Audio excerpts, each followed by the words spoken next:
Hi, I'm George Petro, president of Play Mechanics Incorporated, and I am so honored to be inducted into the 2025 class of the AAMA Hall of Fame.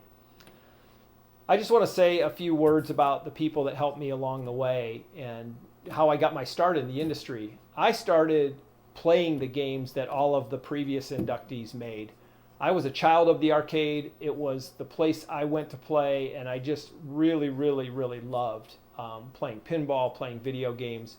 So much so that I ended up getting a job at a place called the Electric Circus in Fort Wayne, Indiana, and got a job as a tech. And I just really have to thank the Lebemoff family for giving me a shot there, because that's what led to my actually learning that companies in the world made games.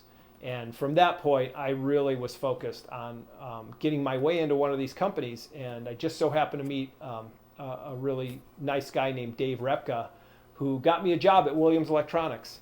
And in 1983, I drove up to Chicago and got introduced to people like Ken Fidesna, Eugene Jarvis, Larry DeMar, Steve Ritchie, Mark Ritchie, Steve Kordek, and got a chance to see how you made games and learn how you make games. And also got to work on games. I got to program a game called Alley Cats and a game called Road Kings. And then from there, I started on a little project with Eugene called NARC. And NARC built into the midway of the 90s, where we made some really stellar games that everybody's familiar with.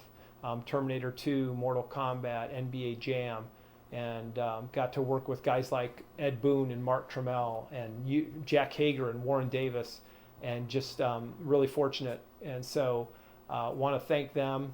And from there, started my own company called Play Mechanics. Got a couple guys that have been with me for 30 years, Will Carlin and Mark Macy, who helped me create the game we're best known for, which is Big Buck Hunter. And we were very fortunate to link up with incredible technologies. Richard Ditton and Elaine Hodgson took a chance on it and started manufacturing it. So that really launched us as a company. And along the way, we merged with Raw Thrills. And for the better part of 20 years now, we've been making arcade games for the world. And just, again, so fortunate to work with other guys like Joe Kamenko, Roger Sharp, Gary Stern, Mark Strews, and Betson Enterprises, Bob Gasheen, the late Bob Bowles, all just giants in the industry. And I'm just I'm like carrying their coattails basically, and just super thankful for that. So in closing, I just want to say this is great to be inducted into the Hall of Fame, but I still go to work every day and make games, and I'm looking forward to what the next 42 years bring. And lastly, I want to thank my family, Leslie, Nick, Alex, Natalie, Sophie. They've supported me along the way in my career, and to the point where they're now in the business. So looking forward to the next generation. Thank you very much.